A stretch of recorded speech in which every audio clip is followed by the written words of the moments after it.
नमस्कार, आपण पाहता हिरकणी न्यूज.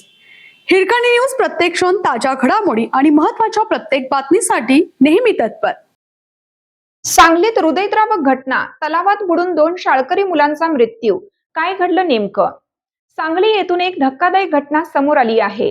सनमडी येथे तलावात पोहत असताना 2 शाळकरी मुलांचा अत्यंत दुर्दैवी मृत्यू झाल्याचं समोर आलंय. हर्षद संजय कांबळे वय 15, जगदीश वसंत मोरे वय 14 अशी मयत झालेल्या दोन्ही मुलांची नावे आहेत. या दोघांचा तलावात बुडून मृत्यू झाल्याचे समोर आले आहे. पत्रकार असलेले संजय कांबळे यांचा हर्षद हा सुपुत्र आहे. त्यांनी नुकतीच 10वीची परीक्षा दिली होती, तर जगदीशने 9वीची परीक्षा दिली होती. हर्षद सोबत आणि जगदीश हे दोघे जण आज तालुक्यातील सनमडी गावच्या हद्दीमध्ये असलेल्या तलावामध्ये गेले होते. पत्रकार संजय कांबळे यांचा मासेमारीचा व्यवसाय असून या तलावातील मासेमारीचा ठेका त्यांना मिळाला होता. तेथे मासेमारी सुरू होती.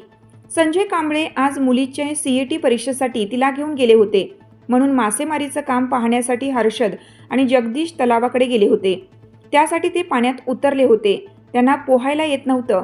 ते तलावाच्या कडेनेच पाण्यातून चालत होते, पण एके ठिकाणी असलेल्या खोलगट भागात ते आले असता तेथील पाण्याचा अंदाज न आल्याने ते दोघेही बुडाले व त्यांचा मृत्यू झाला. पोलिसांना या घटनेची माहिती देण्यात आली आहे. पोलिसांनी मृतदेह ताब्यात घेत शवविच्छेदन करण्यासाठी पाठवले आहे. या घटनेने परिसरात शोककळा पसरली आहे.